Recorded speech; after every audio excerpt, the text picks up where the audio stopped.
talking real loud, you can get, you can hear them doubling in the. Gotcha. These square boxes, like the square panels, these speakers of what here? No, those are all lights. That's all lighting. The big square ones? Yeah, the big square ones. Those are actually microphones. Those are microphones. That GPA paid for. It's been a few years since we've been in this room. And they put those in. They test them. They test them every so often. I think it's something that we actually, I was back there in audio, and they track off of those, but they don't actually put it on the air because they just take the feed that's coming from out of this port and just pass them along. But so I guess it's like a fallback, you know what I mean? Like if something crazy happened and all of a sudden the board stopped working, we could still potentially get audio from those mics. Alright. And you know when the press is this briefing is ready, you see the front row start filling up because they've got the 2-minute warning. Exactly, yeah. Now, years ago I used to have the guys in back call me when they got the 2-minute warning. It depends what you're comfortable with. Master control may call you because they get the 2-minute warning also. Yeah, I mean, I've been taking that same cue. It's like, you know, once the front row is pretty much full, you know, things are about to happen. So be on your toes. Yep. Right now, looks like there's a White House press briefing going on. So then we're going away. Yeah, I'm sure we won't start until after that's over. So.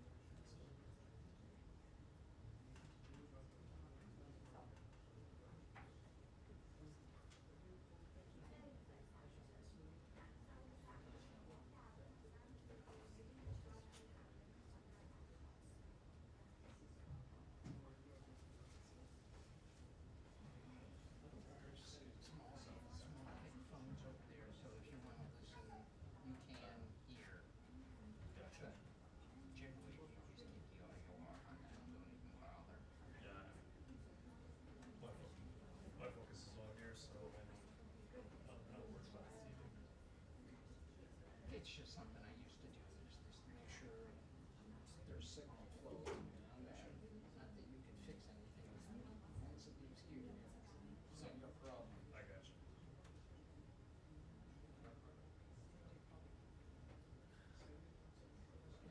Make sure they're getting audio, you make sure Master Control's getting audio. You know they can hear audio in the room. That's it. Yeah. It's all those steps. No, I appreciate that. Any tricks or recommendations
will be out at 2:45 because of the White House briefing. So just a quick update. Okay? No problem.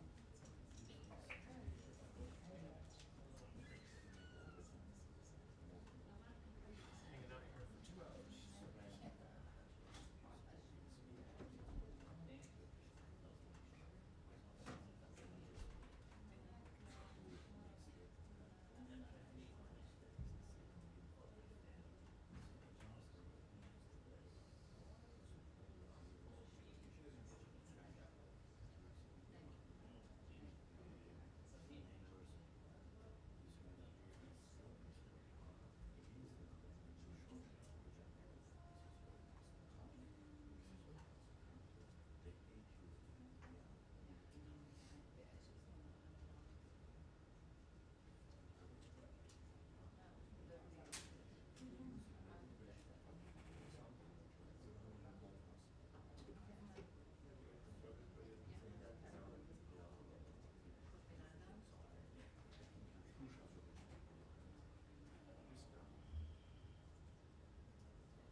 I did earlier. Yes, I just figured since having a delay here, you might make me on the way.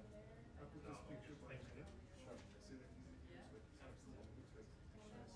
And they announced the 2:45. Yeah, I was in the other room, so I heard it, and I was like, oh, okay, I better try to take advantage, let you take a break if you need it. Okay. All right. All right.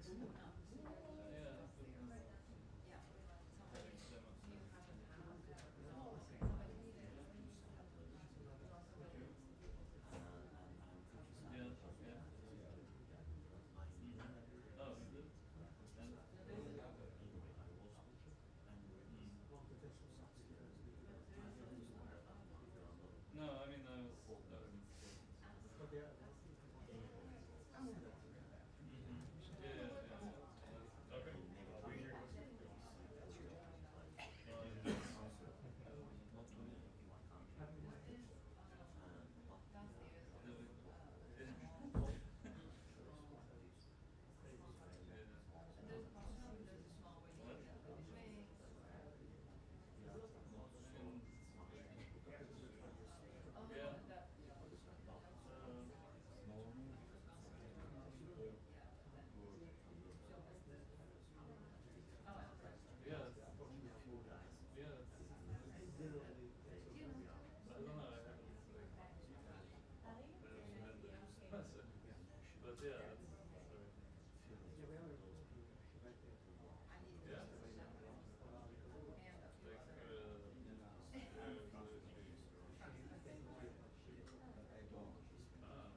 Yeah.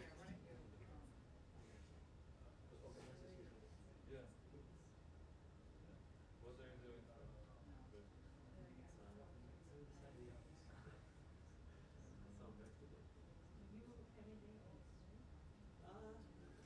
Well, it's Sunday. So. Naturally.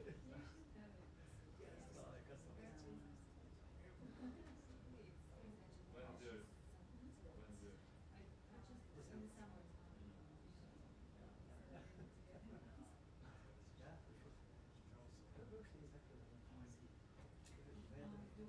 Yeah, I haven't done those lately.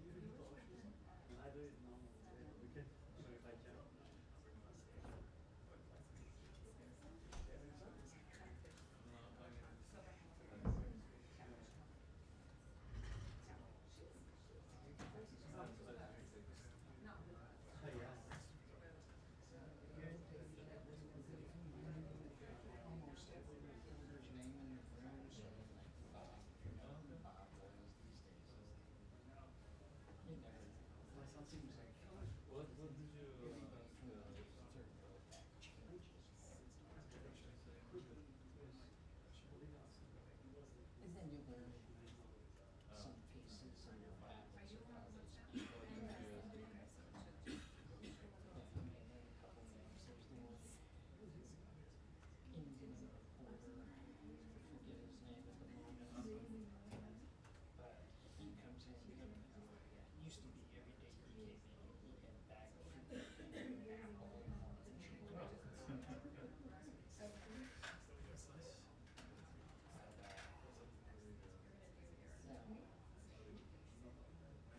For the most part, they don't talk to you. They might say hello or say a word or two, but beyond that.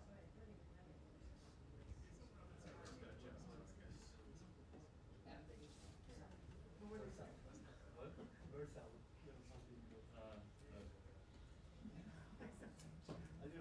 Yeah, last time I asked the question, there was some like, someone told me that it was on the level considered like. A towing company, I don't know what it's. But I don't see it myself.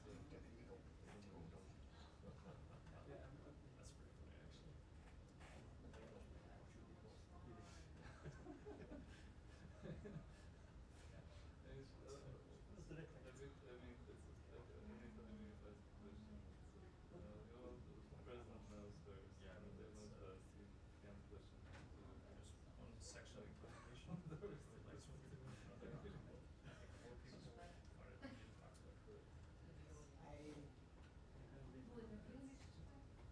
Just question how we got here. Well, no. That's,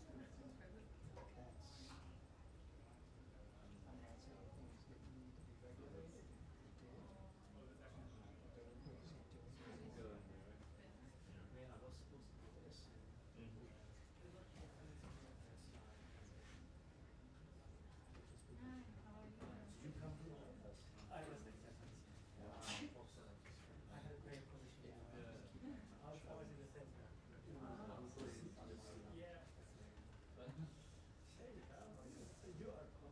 there, right?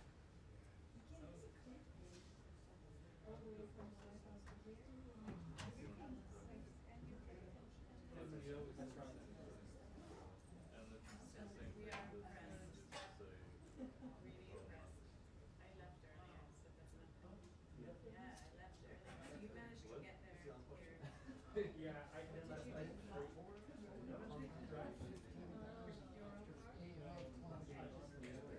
I scheduled for Uber. What? And I was like,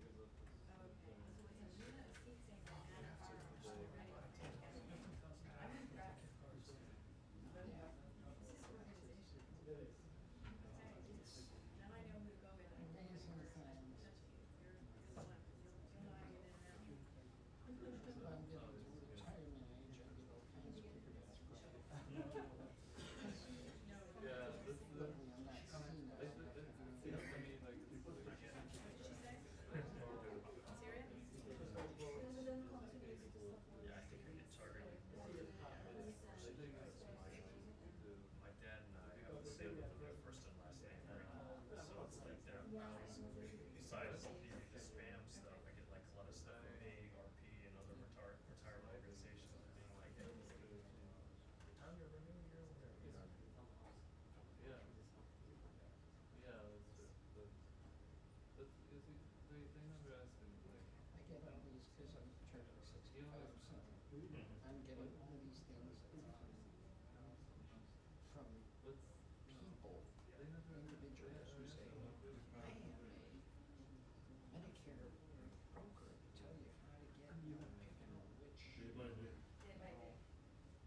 plan yeah. X, Y, Z you want.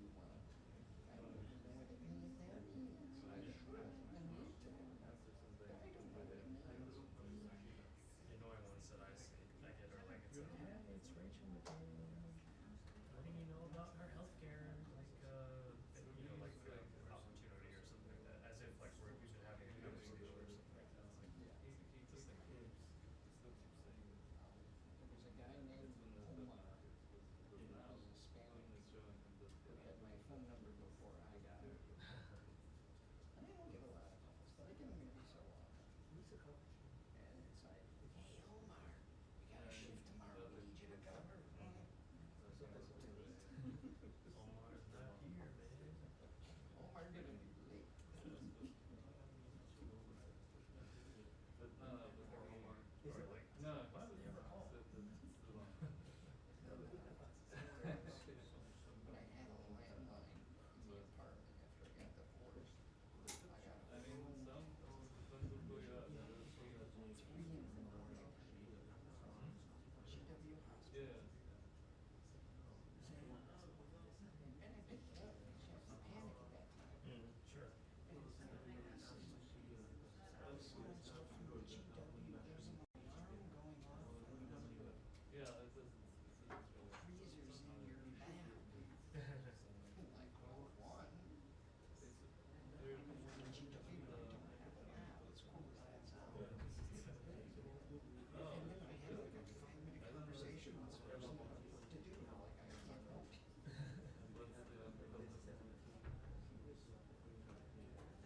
Turn it back on. It's refrigerator. Fix up your or a freezer or whatever. Because this is our content. Well, it's not mine. So I deleted my phone, yeah, I canceled my landline after that. Yeah, these days, most people, I would say, not even have to. It was a mistake I got. I had it for a while.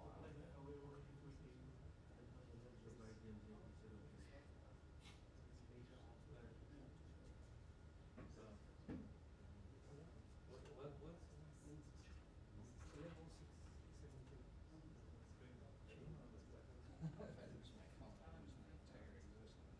Exactly right.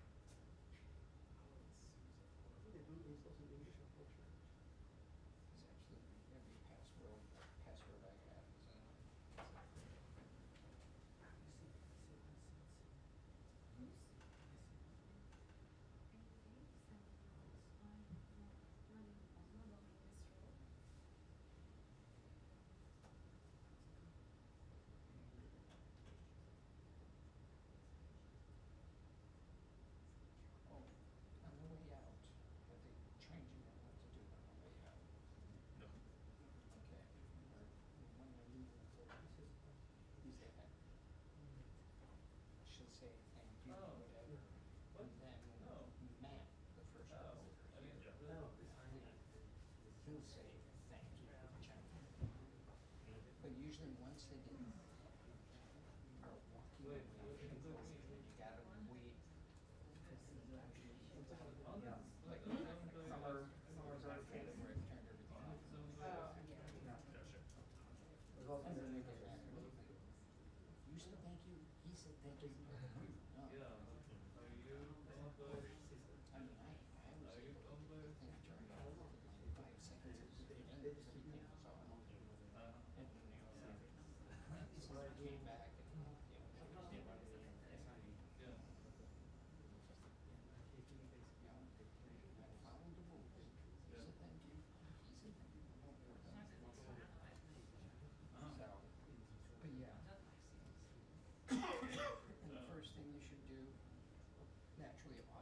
then the video. Kill that first, the one you're gonna, the one that you have to turn on when they walk in. Gotcha. Kill that as soon as when they're walking out. Then turn off the other one and start turning everything off.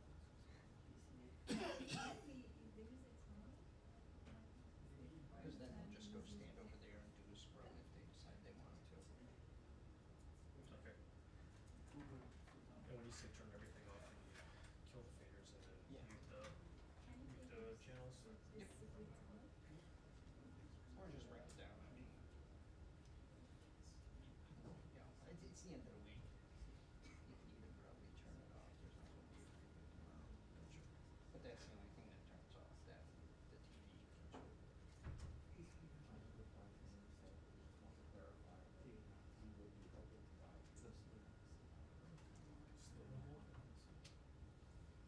Mhm. Is that still available?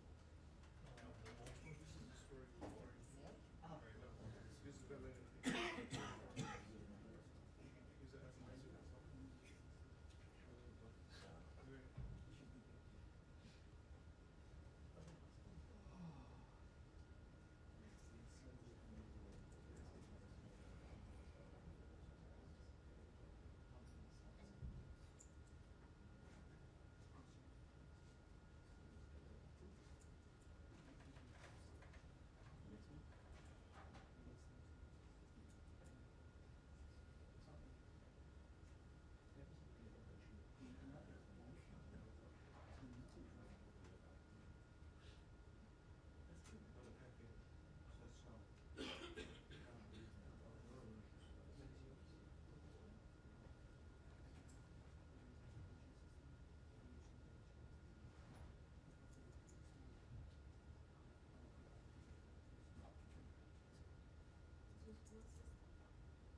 She was just talking to me now. She said, I'm glad you showed up today. That was a good question. Yeah, somebody else actually gave me the book yesterday. And I was doing live on that. It's funny, so she spoke with us.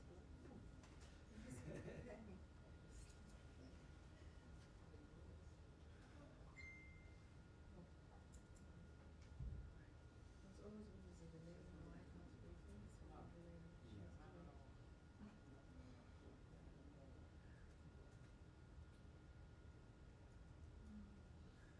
But I thought it was a good question.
It should, they didn't tell me they wanted to. I haven't seen it. I haven't seen it.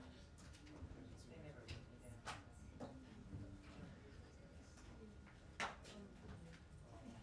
Yeah, it's not really.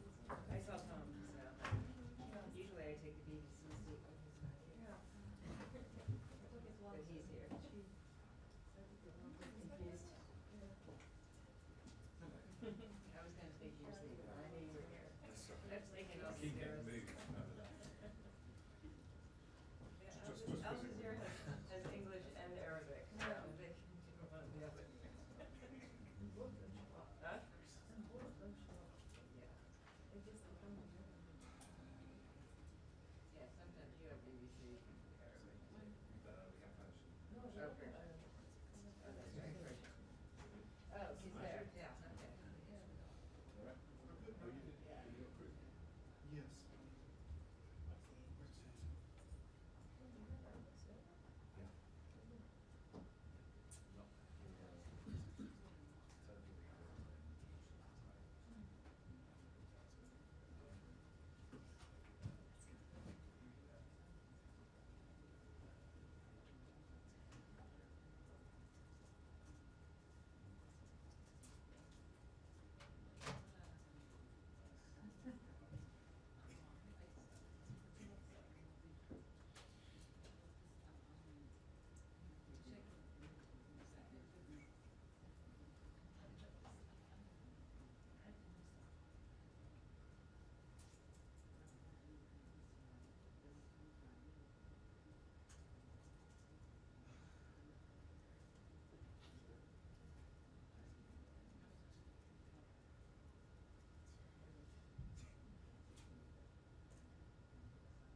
Turkey we have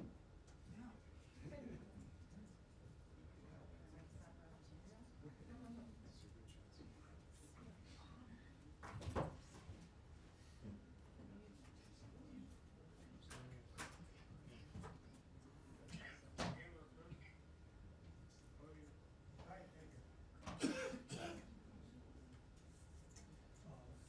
With the faucets, yeah. Thank you for letting me know. Well, I've had everything possible. Because my kid is in daycare. Of course. It's the germ factory right next to us.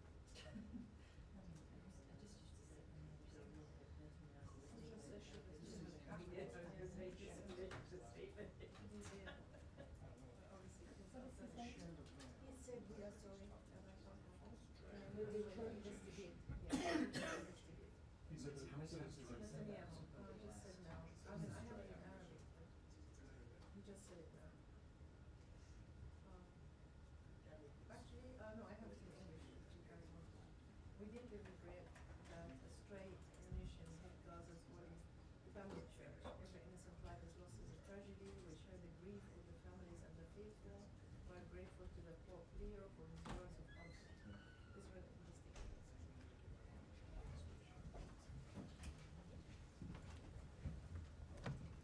Thank you, ma'am.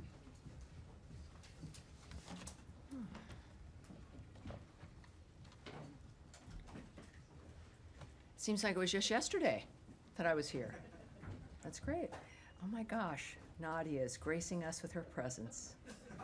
Welcome back from the White House coverage you've been doing. Thank you. But we were proud of you, if I may say. And yes, very good job.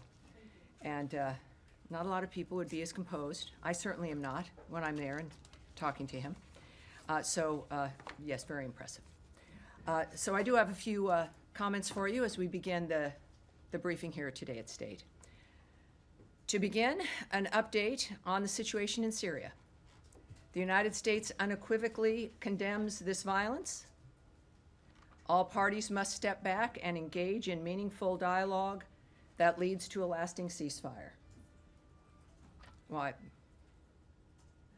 whoever's got the music going, that's a lovely touch, but we really need it to be turned off. All right. Sorry, can you repeat it again? I'm going to start again at the stop. Please turn off your phones. Please turn off the sound. Do not disturb. You don't have to have it on airport, but although I could say that we are an airplane, but we're not. Let's start again, shall we? And welcome aboard to everybody watching at home. We know C-SPAN covers this live as well. We appreciate that. And of course, we're a little late today, but actually, every time is the perfect time because our colleague Caroline had her later briefing, so here we are right now. So to begin, an update on the situation in Syria. The United States unequivocally condemns the violence. All parties must step back and engage in meaningful dialogue that leads to a lasting ceasefire. In a tweet this morning, Ambassador Tom Barrack, also, of course, our special envoy for Syria, said, "Thankful to all sides for their break from chaos and confusion as we attempt to navigate all parties to a more durable and peaceful solution in Syria." Over the last 48 hours, the United States has led diplomatic efforts to promote real de-escalation and peace. As Secretary of State Marco Rubio noted yesterday, we have engaged all the parties involved in the clashes in Syria. We have agreed on specific steps that will bring this troubling and horrifying situation to an end tonight. This will require all parties to deliver on the commitments they have made, and this is what we fully expect them to do.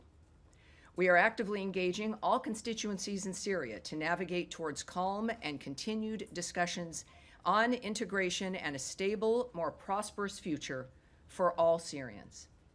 To that end, we are calling on the Syrian government to lead in determining the path forward.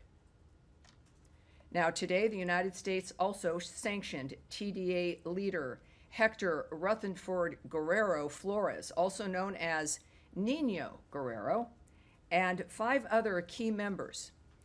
The Department of State, through the Transnational Organized Crime Rewards Program, managed by the Bureau of International Narcotics and Law Enforcement Affairs, is offering a reward of up to $5 million for information leading to the arrest and/or conviction of Guerrero. TDA is a foreign terrorist organization that originated in Venezuela and has launched a campaign of terror throughout our hemisphere. We are determined to protect Americans by eliminating TDA's vicious criminal activities. In addition, yesterday, the United States, the Kingdom of Bahrain, and the United Kingdom marked the UK's ascension to the Comprehensive Security, Integration, and Prosperity Agreement, CCPA. This milestone framework builds on the historic Abraham Accords and is aimed at fostering broader integration in the Middle East, bolstering mutual deterrence against external threats, and expanding cooperation to advance security, stability, and prosperity in the region. And finally, for today's topper, starting today, Secretary Rubio decided to end the ordered departure status for the U.S. Mission Iraq personnel, including personnel at the U.S. Embassy Baghdad and U.S. Consulate General Erbil. Personnel who are temporarily relocated outside of Iraq will begin a gradual return to U.S. Embassy Baghdad and Consulate General Erbil.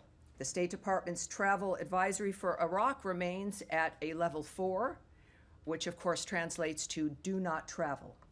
We remain strongly committed to advancing our policy priorities in Iraq, strengthening Iraq's sovereignty, advancing U.S. business interests, and engaging with Iraqi leaders and the Iraqi people.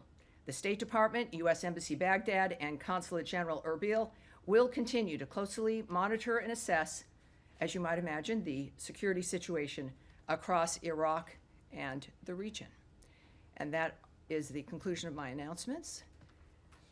And I'm ready to take your questions, and we'll start with the young lady who was in the White House first, so we'll start with Nadia right now. Thank you. I want to follow up with what you said. The president spoke with Prime Minister Netanyahu. He's just issued a statement to say he's very sorry about targeting, or not targeting, but by attacking this church. He said it was done by mistake. But the State Department and the White House put a priority on protecting minorities, especially Christians. how can you make sure that Christians in Gaza are protected? We have 3 people dead, including 88-year-old woman from Ayad family. And to make sure that these people are not actually targeted, but as the Prime Minister said, because there have been many, many incidents before, Tammy, as you know. They targeted the Russian Orthodox Church before. Yes, well, in this case, of course, it was an accident. I think that the response from Netanyahu is an appropriate start. Of course, we share condolences to the citizens, the civilians' deaths at the Roman Catholic Church. We have asked that Israel investigate the strike still, of course, and ensure that all civilians, including Christian civilians, remain safe. That's one of our, of course, regular asks of everyone as we try to stop war and engage with ceasefires because of the horrible dynamics that exist across the world when this goes on. There's no benefit to this, any kind of military action, no real benefit at all. So Israel did express a deep sorrow over the damage and over any civilian casualties, and the IDF, they do note, is investigating.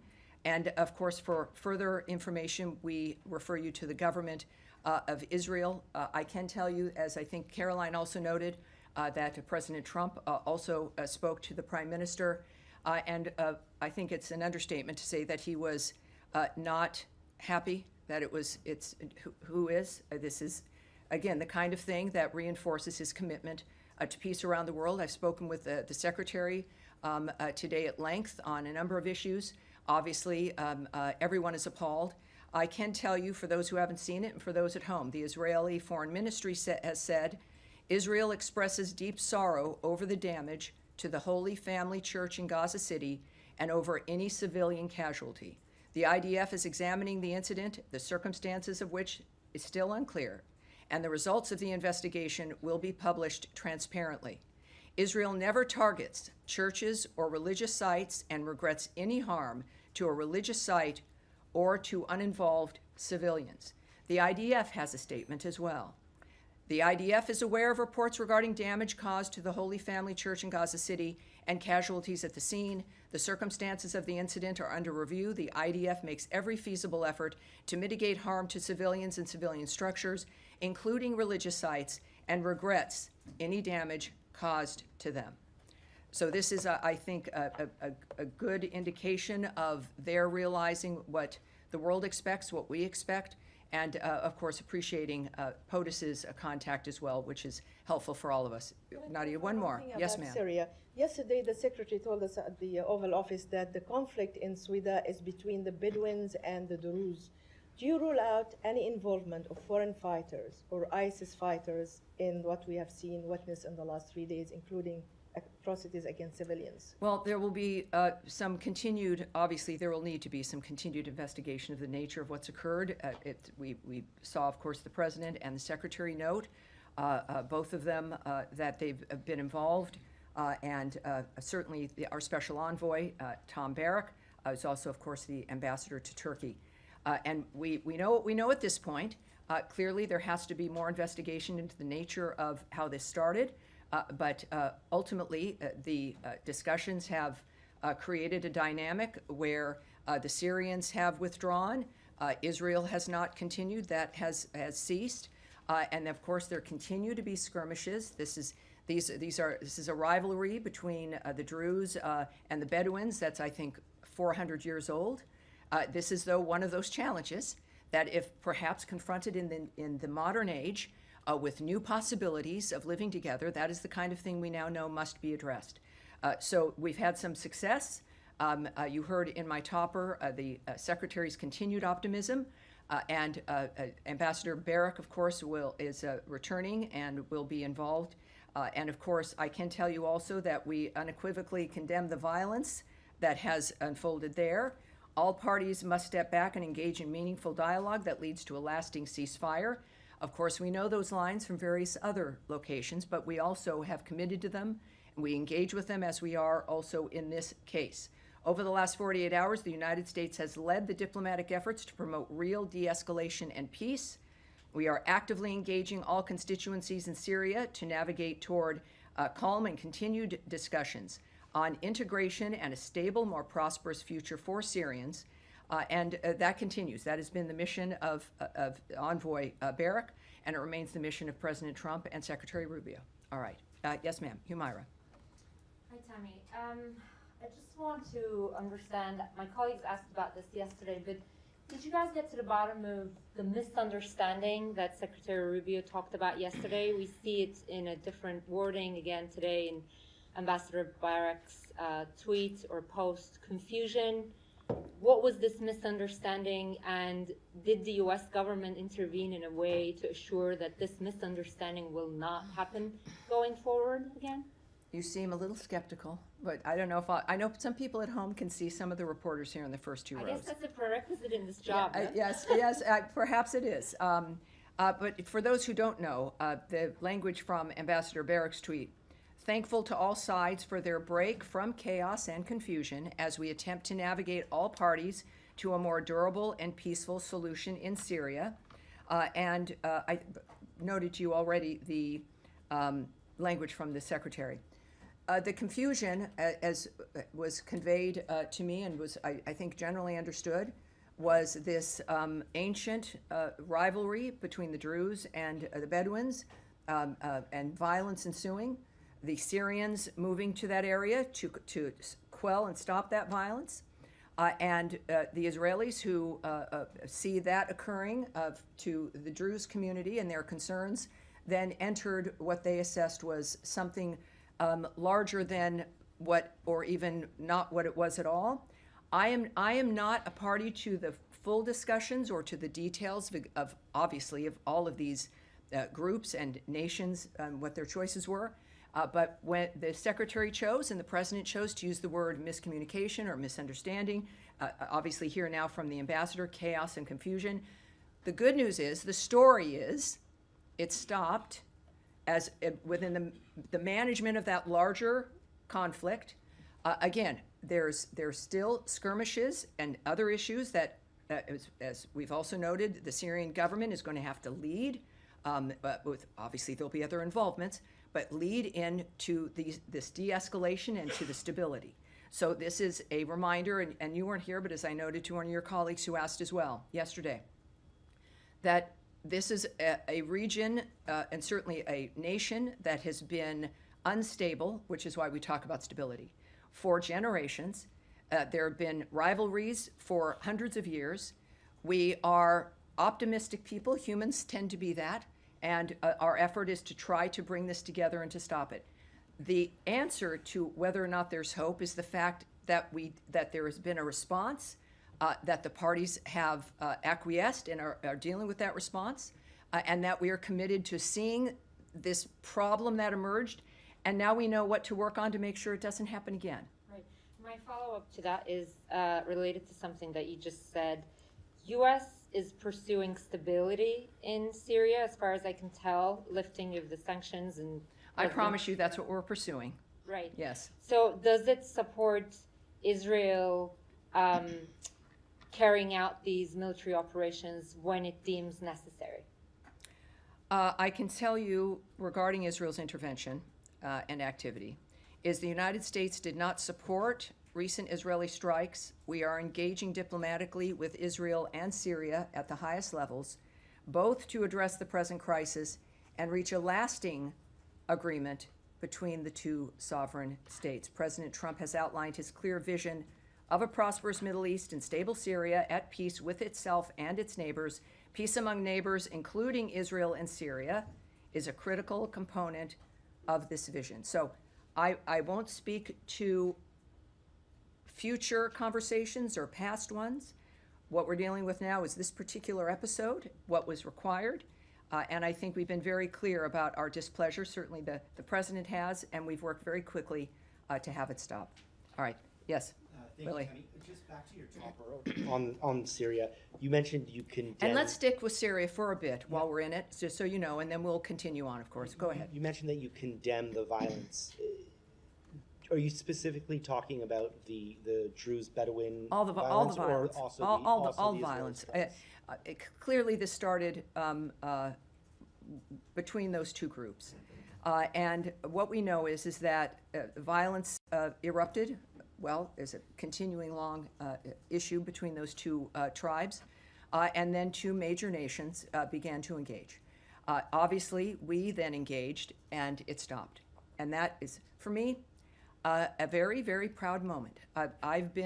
It's a remarkable situation being here at the State Department and here at this podium and taking this job, is to be an observer of actions that can be taken that stop what could end up being major global horrible issues. And we continue to work on some. We've been successful on others, but it was a very heartening and wonderful to see the work in that regard. So I think that it's the violence in general that appalls the president, that disturbs the secretary, and it is what we all want, even though we've grown used to it. But it's possible. And if anyone can make it happen, if any country can, it's the United States, and it's the president, and it's Secretary Rubio. All right, yes, Sean. Could I follow up your answer that you gave to the member, said that the United States does not support recent Israeli strikes? Can we say that the United States, well, Oh, boy. Yes, I know, it was suddenly the voice of God. Don't want to give you any hints there, That's though. always my aspiration. Yes, there we go. Just going back on a serious note, you said that the United States opposed the Israeli strikes. Yes. Two parts to that. Was there a message beforehand that Israel should not do this, and now going forward, will the U.S. continue to reject Israeli military? Well, as you know, I won't speculate. I'm not going to comment on what was or was not said prior to the situation that we're dealing with currently, nor will I speculate about, every situation is different. I am not going to speculate or guess, none of us should, at what the leaders of our country might do under any other certain circumstance.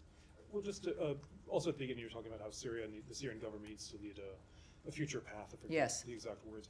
But is there a long-term solution? I mean, you mentioned that the United States helped defuse the situation, but this is essentially the Syrian forces leaving part of what is part of Syrian territory. Are you seeing a long-term demilitarization? Is that what the U.S. would Well, do? I know it's about Syria taking the lead in determining the path forward.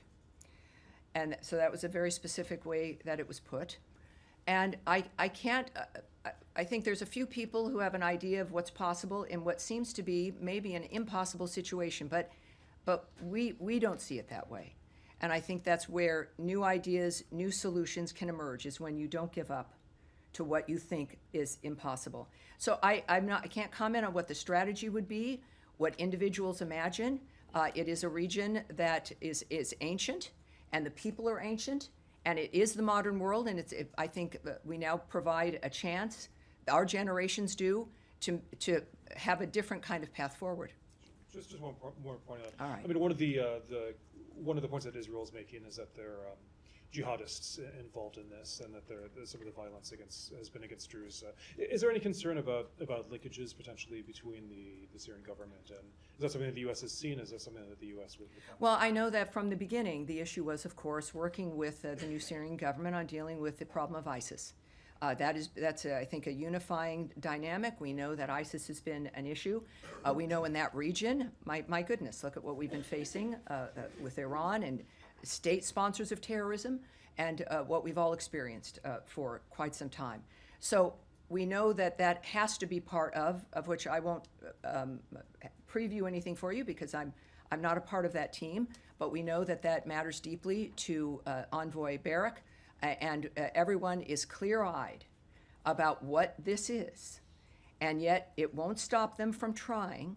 But the good news is that the good and the bad news is that we have enough history to know what's solvable, what isn't. I recall before President Trump's first term that this idea of getting rid of ISIS as it was moving around the globe, that it was going to be impossible. It would take 30 years. This is just a giant, horrible thing that we would just have to learn to adapt to, but it could never be crushed. President Trump did not believe that and chose to move forward anyway. And I think it was about 18 months, 2 years at the most, and he eradicated ISIS. And so we know that in order for something new to happen, you've got to have the idea first. We have that. Again, we're not naive, but we are optimistic. I think that is the history of the American people. And we're going to continue on that. We have good representatives helping us with that as well. Yes, sir. You said that the US didn't support the Israeli strikes, and you were asked about any conversations beforehand, but what about afterwards? I mean, Caroline Levitt had said that the president called Prime Minister Netanyahu, or they spoke on the phone today, in which he condemned the strike in Gaza, but was that lack of support for the strikes on Syria, was that also conveyed to Prime Minister Netanyahu? Well, I don't know. I wasn't on the call. We were not informed of those details. Caroline had what she chose to share with you, so I won't get ahead of guessing what the conversation was. And just one other Yes. question about, I mean, you've said in the church strike, you've asked Israel to investigate that. Ambassador Huckabee said yesterday that the US has asked Israel to investigate the death of Saif Musaleh, the Palestinian American who was Yes. killed. And yet, in the same 24-hour period, he tweeted that there was a travesty of justice by the in terms of the investigation of Benjamin Netanyahu. He called them the insanity of out-of-control prosecutors. So I'm just trying to understand how a system that appears that you don't have faith in over the investigation of Mr. Netanyahu is good enough to investigate the deaths of Palestinians. Well, I would not want to characterize the ambassador's comments, but they were his remarks. If you want him to elaborate on those, you can. What I speak to here is the mission and the statement and the actions that the State Department and the President of the United States has taken and that the government is taking. And not just these two issues, but our overall view and vision of what's going to be important in the world and how we react to it. So I'm not going to characterize or place the ambassador's comments in any kind of context. That was his retweet of the president. Yeah. Well, it's not where I'm going to go. It's not what we're discussing today. Right? All right. Yes, Michelle. I have a different topic. Well, do we have any more Syria? All right, we'll come back. So, Michelle, you'll be the start of that? Yes, sir. Yeah, thank you so much, Tani. On the path forward and also the long-term solution, which Sean asked you, do you believe that the only path forward in Syria is that the all constituency or the minority group is to integrate with a centralized government, or have these escalation, the recent escalation, changed your view? And do you think that federalism or some sorts of autonomy is a viable solution for the current situation in Syria? Well, part of starting something like this so new is I don't think it's really ever happened before, is looking at the nature of what works and what doesn't. Clearly, the people of Syria view themselves as Syrians. That is part of, I know, what was discussed earlier, the nature of how you're going to have a government like that for that nation be able to represent and include everyone. The issue was including them.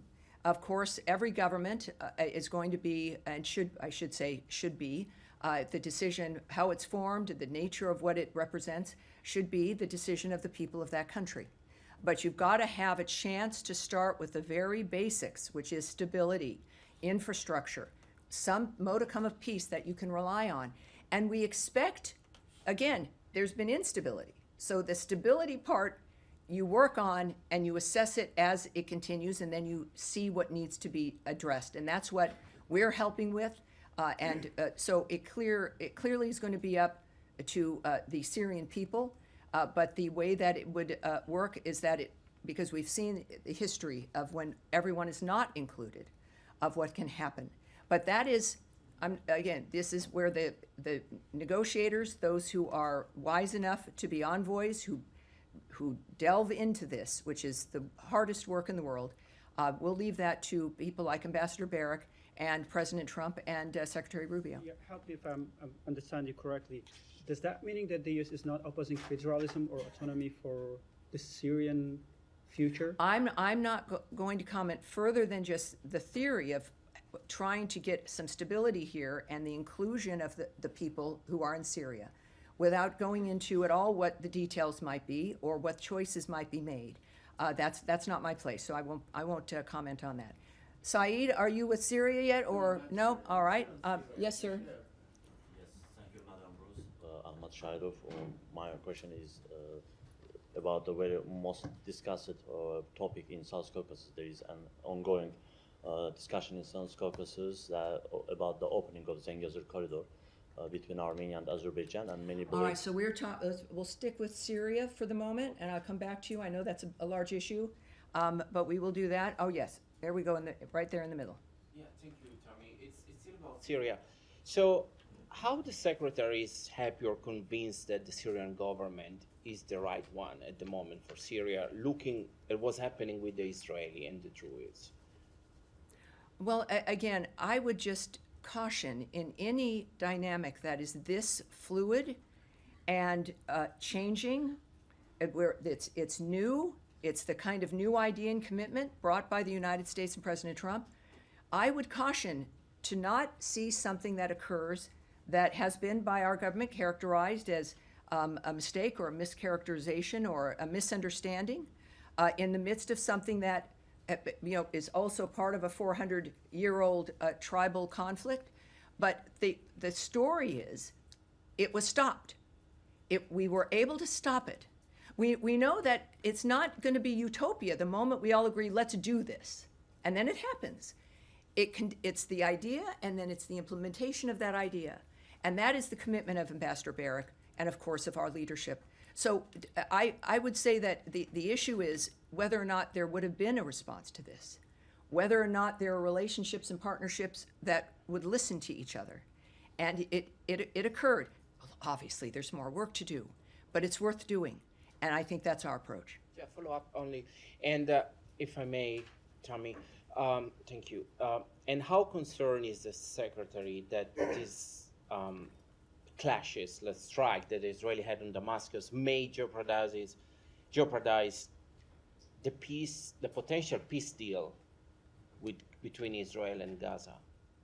Well, this is a whole region that has, it's ancient, the beginning of time, with clashes throughout and with miraculous governments throughout, just like the rest of human history. We're looking at this clearly. There's Ambassador Barrack. We have a very specific conversation going on about Gaza and Israel's situation. Certainly we have Russia, Ukraine, and other aspects where there's new peace deals, new ceasefires that we also discuss. But let's not conflate all of them. There are different situations with different triggers, different dynamics. And that's why we look at each one differently, and we're working on each one with a different goal that is particular to that situation. All right, now, so we will go. Let's go to Michelle. We'll go to the rescission package because All it right. includes a lot of money for the United Nations.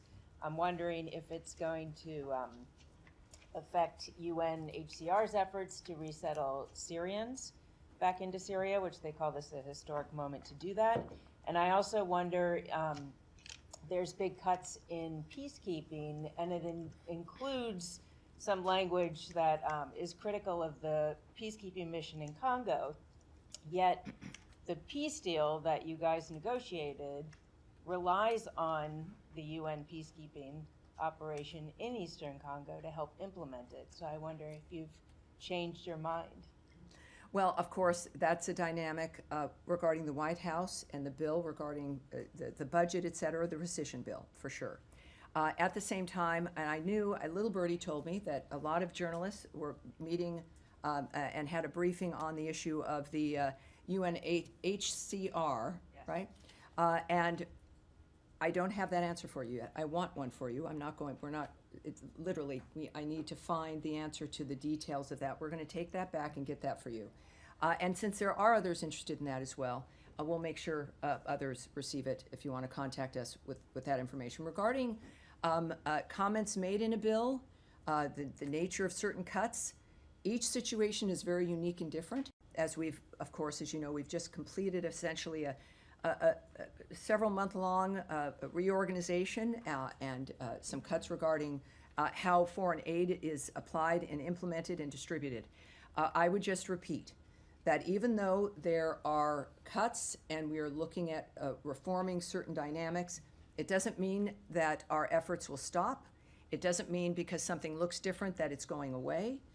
It might be handled differently, but I can't speak to the specifics that you mentioned, but what I do know that what matters to the Secretary and what we've expressed regarding that region and the work we're doing there is that what we need to have done will get done and will be funded and we'll move forward with it. All right. Yes? Thanks, Tim. I'm hoping to ask about an update to the situation where the 500 tons of high-energy biscuits are said to expire in a warehouse in the Middle East. The statement from the department yesterday said that the U.S. would always look to try to avoid any kind of food waste, try to repurpose it. Is there any indication that repurposing might happen at this point? Well, there's a lot of interesting numbers that have been moving about with this story. There's some basic responses I can give you, including the fact that if something is expired, we will destroy it. It's a matter of whether or not it's safe to distribute. But I think what's important and what part of the story is here, and a lot of people don't know this, is that we have been feeding the world's hungry for generations. And we've done it because we can. The issue is are we doing it as efficiently as we can and as smartly as we can? We, as an example, distribute roughly 1 million metric tons of food aid every year, which is reflective of the American people's generosity. Of the 1 million tons of food distributed annually by the United States, 500 metric tons of high-energy biscuits also is part of what your question is in the news has been that they were destroyed. And they were expired, and yet that 500 metric tons represents less than 1% of the food aid that we distribute around the world. I would also note the difference in its situation where why those biscuits were stored. Americans don't realize, perhaps many do, that we store emergency food all around the world for people in the event of a catastrophe in that region. So we have food that we purchase and it goes to, let's say, the World Food Program or to another distributor assigned to specific sites for distribution. And then we have food that is assigned to be held in the event of an emergency. Those are emergency frameworks, and they are not distributed. They're there in the event that obviously something horrible happens and you need that kind of nutrition. That's where those biscuits were. That was 500 metric tons of what they say HEB, high energy biscuits, and that is less than 1% of the food aid that we distribute, as I've mentioned. The best analogy I can use is that I think most of us have, I do, I'll just refer to myself, a lot of batteries in a battery carrier that I don't use, that they're there in the event of an emergency and the electricity is down, and I know what needs batteries and what doesn't need batteries. And if you wait long enough and there's no emergency, they start to do weird things. They start to sometimes bubble over and get a little corroded. That's why you should use candles. That's right. Candles, perfect in earthquake country also. Yes. Batteries, though, we have them. They're situated. Other survival stuff, you situate it, and then you have to get rid of it if fortunately you don't have to use it. That's this story. The story here is the nature of the commitment of the United States to food aid, which we all commit to, but also still, like everything else, doing it more efficiently, with less expense, but with the same framework. So yes, I mean, there's a dynamic there where we're going to destroy, and we have before, the emergency food rations in particular that might expire, and then replenish that. So All right, well, we'll finish her questions, and then I'll come to you, Matt. Yeah, We're we'll just finish. going to say that Deputy Secretary Regas did say yesterday on the Hill that this was something that he found distressing. He said it appears to be a failure. Just this dynamic here, is there any effort within the department now to look at expiration dates at those warehouses around the world that are hosting these high energy biscuits and make sure that a dynamic like this doesn't happen again in the spirit of efficiency? Yes, DMR Regas, he's a deputy secretary here at the State Department. He said a number of other things indicating, and I'll read part of his testimony to you as well in this regard. He said, we're still the biggest giver of aid anywhere in the world by far. So this is a media account, so I'd want to look into, forgive me if I don't take everything in the media that's reported as 100% factual, but I do want to find out what happened here and get to the ground truth. So the fact is that what I've described to you is the case. The numbers that are being reported are wildly incorrect. without the context of what the food is there for.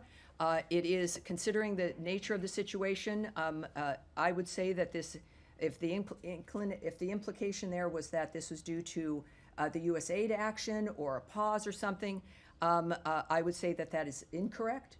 But the deputy, I think, noted the fact that there's a number of things that can affect this, and I've described some of them to you. At the same time, we are involved in looking at all of our systems. That's been the case from really day one. That's been a commitment of the secretary, not just of aid technically and the structure of the building, which we've been just through, changing that for more efficiency. But that is, I think, a hallmark of what matters to Secretary Rubio, and something that we will continue to do, which inevitably would address this dynamic as well. But I have to say, for 1%, when you are moving 1 million metric tons of food around the world every year, for 1% to be the factor that has to get destroyed is a remarkable record. And if there is a suggestion that we're not doing it right or we're not doing enough, it is fair to say that we will not be lectured about the issue of food aid or what we do for the rest of the world, being the world's largest supporter of people with food and other aid. We have been, we are now, and we will be. All right. So, Tammy, Yeah. Yes, Matt. sorry. Oh, don't be sorry. You're never really sorry. Go ahead. Well, maybe It's all not. right. Maybe not. Maybe not. I just, are you making a case that that these biscuits were not needed? That there was Oh, no well, that's need for them? very clever. No, I'm just trying to figure out. I'm presenting the context that we have stations of food around the world that are specifically aligned to being held for an emergency, while we then distribute 1 million tons of food around the world in immediate need frameworks that are destined for a certain place. It would, and then that gets replenished.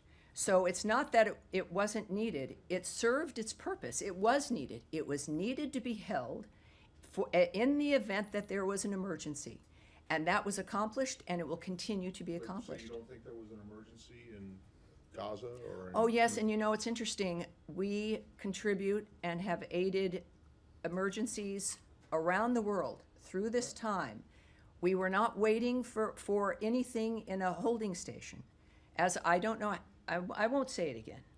We are the largest giver of food aid and provider of aid around the world, certainly of food aid, 1 million metric tons of food. So it's not like because those biscuits are in the emergency section that we simply went home to watch television. We are the largest provider. We are proud of that, and we will continue to be. Are you committing that this administration will continue to provide 1 million metric tons of emergency food aid around the world? Yes. You rarely ask me to speculate or on a hypothetical situation. We are going to continue to be the world's largest giver of aid and of food. We are going to be doing it in a smarter, more efficient manner, but it is our nature to do so. And I've said it from the beginning. You guys have heard me. Yes, things are changing. They look different, but we are still in the foreign aid business, and we're going to be better about it. I think that's pretty clear. Saeed, you've been very patient, sir. I think you actually related to Matt, Sure. this topic in a way. Yesterday, Tom Fletcher, the UN Emergency Relief Coordinator, and Catherine Russell, the Executive Director of UNICEF, they basically told the UN Security Council, they painted a horrific picture of how children are suffering in Gaza. They're saying that, the war is going on, but the children are bearing the brunt of it. There's about 17,000 kids have been killed since the beginning of the war. They spoke of no water or no clean water. They spoke of waterborne diseases because it's not clean and so on. No fuel. The hospitals are not working. Saeed, we know. War is horrible. We know. Yeah, we know. And she said that, like on daily basis, 28 kids get killed, since October 7 until now on average. Yes, it's horrible. It's horrible. He has a question, though. We'll get to it right now, I trust. My question to you. Yes. Is the United States government happy with the level of aid that is going on, that the level of water that's going on, the level of fuel that is going in? All right. And or are we likely to see Saeed, some changes Saeed, that will yes, I impact understand. the lives of kids? Saeed, in every war, in every conflict that is going on this day, someone is suffering, someone is being killed, a child is suffering, a child is dying. We've seen the images. That is one of the issues we talked yesterday about, the immediacy of media. We now see those images. I remember growing up and we were shocked that we could see some of the footage of the combat in Vietnam. That was a turning point I was a child, I had no idea. My mother was appalled. And things now, you get it on your phone in a moment. We know the suffering. I have this conversation with you, Saeed, every time I see you. We're both, I understand your concern. I've committed my time in this season to address that as well, as have everyone else in this building, as have Americans. We're proud of being Americans because of what we've been able to accomplish for the world. What I can say is that it is, I think you used the word happy. Of course we're not happy. Who's happy with these developments? It's war. It is, while it is common, it is unnatural. It's an obscene display of what humans are capable of. And that is why we work to stop it. And the people who aren't stopping it are Hamas. So when you think about why this continues in the Gaza Strip and organizations who have condemning the Gaza Humanitarian Foundation and their delivery of over 70 million meals at this point, the fact is there is one group responsible, and that's Hamas. They are still holding dead bodies. They're still holding live people. They are still murdering people. So if the onus is on us trying to move through that obscene environment, and we do, to do what we can, which will never be enough. Saeed, I don't know if it's because you want me to repeat this or if you forget what I say. It is worth repeating sometimes that we understand this, and it's why we do what we do. It's why the president is passionate, why the secretary is passionate, and why I stand at this podium, and why all of you are in this room, because we don't like much of what we see. We have successes sometimes, but of course it's not good enough. And it won't be, because the only time children will have exactly what they need is when Hamas is gone, when the terrorists are not controlling a swath of land, and when peace is generated by a government that its people have chosen and is not based in the inhumane slaughter of people. Yes, sir. All right, so you, yes, you, sir, and then we'll go. Right. Thank you very much. I have two quick questions. You are aware Make them that not quick. Oh, but go ahead. Yes. The militia have intensified their attacks on the Kurdistan regional government's oil fields and on U.S. companies operating in Iraq, action that threaten the stability of the global energy market. These attacks are no different from what the Houthis in Yemen are doing against international trade. What responsibilities do the Iraqi state and the international community have in addressing this situation? You know, obviously that is an issue that we are concerned about. I have put out a statement, which I don't know by heart. I am going to ask, well, where's my Tommy? Is my principal deputy not here? Where did he go? All right. Nicole, I know my statement's in here, and I'd like to read it for everyone regarding the Kurdistan situation. Nicole, could I ask you to come up? Actually, you'll have to come up here. I know, it's not that intimidating. It isn't. Everyone, this is Nicole, a woman who makes a great deal possible in this building. Let's see what we have.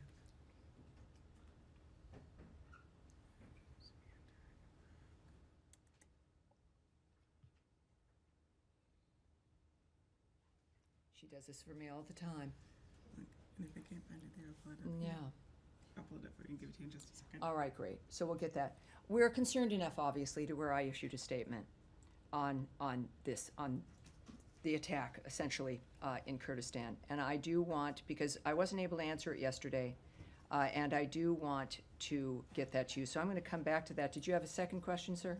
Second question, on Friday in the Kurdistan regional government, some PKK members surrendered their weapons as a goodwill gesture in support of the peace Yes. process in the Turkey. Yes. What is your position on So this? we're aware of the videos of the members of the PKK, which is the Kurdistan Workers' Party, burning their weapons in a public ceremony, as we know. So that's very important. They wanted people to see them actually doing it. That was in northern Iraq last Friday.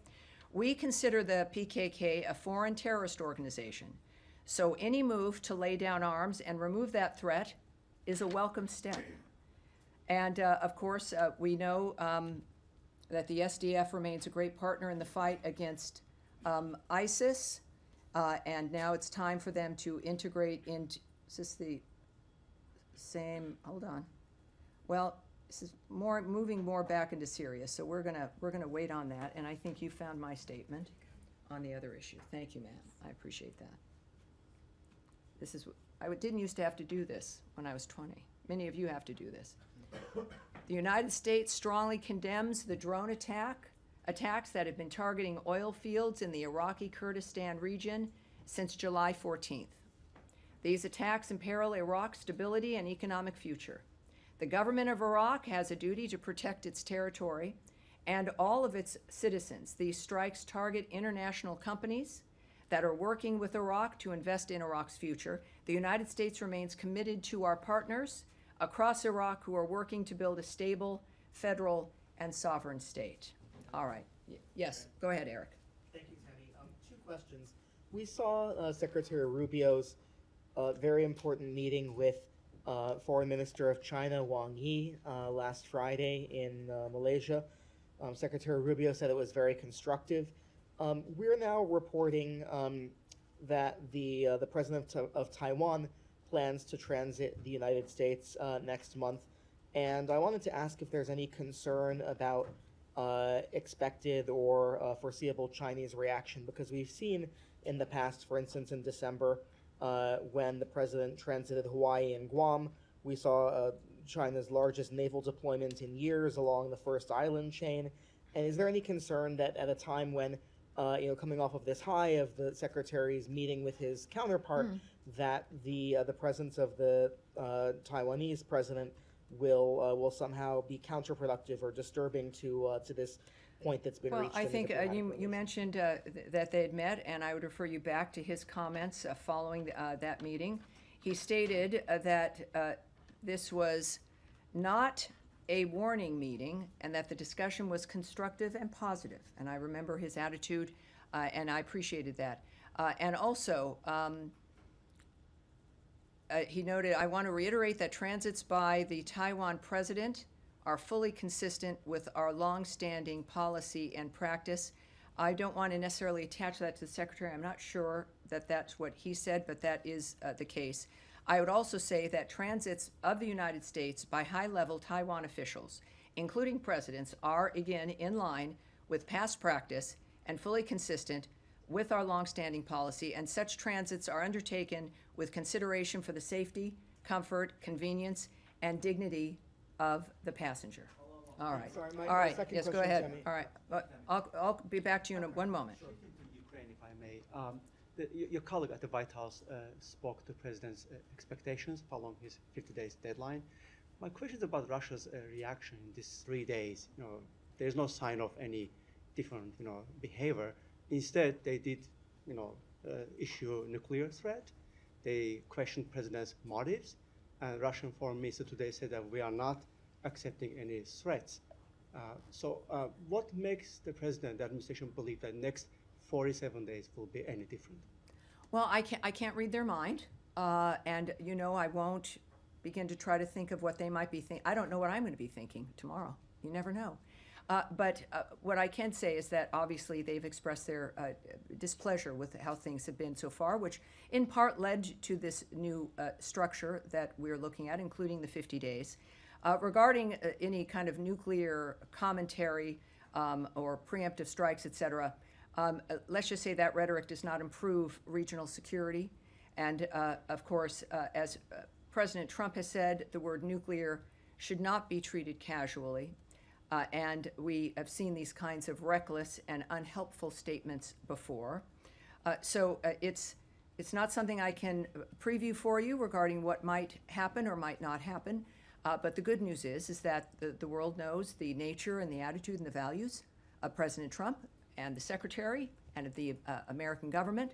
And we also, of course, remain committed, as we have, to Ukraine and to ending that situation peacefully, hopefully through diplomacy, as the President has been committed to. I'll go right back. On that line, last week, this day, the Secretary met with Lavrov, and he signaled quote-unquote new, different approach from Russia.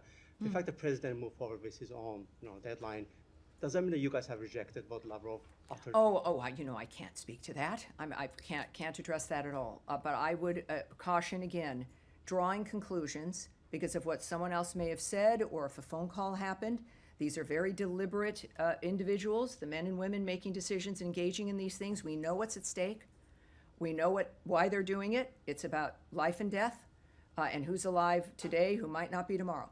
They're aware of everything, and the choices they'll make will be the right choices. And we'll go right back to Eric here for his last question. Thank you, Tammy. On the same topic of Ukraine, we've seen the president earlier this week. He had Secretary General of NATO in the Oval Office. I know that he often repeats that this is that he views this as Biden's war and a war that wouldn't have happened had President Trump been president. But do you think that we're seeing any kind of a pivot or a greater investment from the Secretary Rubio and President Trump in the outcome in Ukraine, particularly since the NATO meeting and this idea that 6 months in, his view is stated many times is that the war would not have happened had he been president, but now 6 months in, there's an opportunity to make an impact or to own the future of what happens in Ukraine? Well, I know that the first thing that drives the president and that the cabinet, including the Secretary of State, follows is the vision of the president and how to approach these issues in which they agree. I can just reiterate for people from the president who said on the 14th, we're very, very unhappy with Russia. I'm disappointed in President Putin because I thought we would have a deal 2 months ago, but it doesn't seem to get there. I speak to him a lot about getting this thing done. And I always hang up and say, well, that was a nice phone call. And then missiles launch into Kyiv or some other city. And after that happens 3 or 4 times, you say, the talk doesn't mean anything. So that is the president speaking quite transparently about his assessment of things, allowing the American people and the world to understand that his patience, he is a very patient man, and he's a realist. And he's going to be honest. And the arrangements and the conversations, certainly with Secretary General Rutte and NATO in general, the plans in which to make sure that Ukraine has what it needs defensively. But I think the president is someone who will make these decisions and continues to approach it aggressively so that his vision of this conflict ending will come to pass. And that is it. I had the Army. Thank you very much. You normally sit, Michelle from NPR. You're normally way in the back, and I was thinking, well, this is you must. I try to get more attention to the people in the back. Yeah, well, that's what you've always said. You've always said that. All right, so let's. This is something that, of course, we do want to address. So, if we could start again, and we'll answer your questions. Yes, sir. Go ahead. Thank you, Madam Bruce. I'm from Azerbaijan, and I want to ask you about the Zangezur corridor, because there is an ongoing discussion in South Caucasus about the opening of the Zangezur corridor between Armenia and Azerbaijan, and many believe that this project can help improve transportation, trade, and trust in the region. And last week, the U.S. ambassador to Turkey, Thomas Barak, mentioned that an American company could manage this corridor for 100 years. At the same time, Russia and Iran have also expressed their concern about this corridor, and some reports say that they want to keep this corridor under their own control. And my question is, what is the U.S. position on Zangezur corridor? Because this corridor will connect as Armenia and Azerbaijan by land, and it will Mhm. not only contribute to the development of both countries, but also change the geopolitical landscape in South Caucasus. Does the United Perhaps States that's it. support Yes, this let's, project? well, I think we have a general sense here, and it's obviously sometimes one of the problems with being in a location, you know, geopolitically, that many places are interested in. We do know, and this is what I can say, and it's not exactly what you're looking for, but because this is also a question that the White House, that the president's team, we'd like to check with them and see what they would say to this. But I can just tell you that the United States, we support, of course, efforts to promote peace and stability in the South Caucasus, as you know, and we track the events there. We are watching. We clearly, it's something we are addressing. But I want to get something more for you than that, and we will indeed. So thank you all very much. I appreciate it. That's it. Thank you, everyone. I'll see you next week. Thank you very much. Have a great day.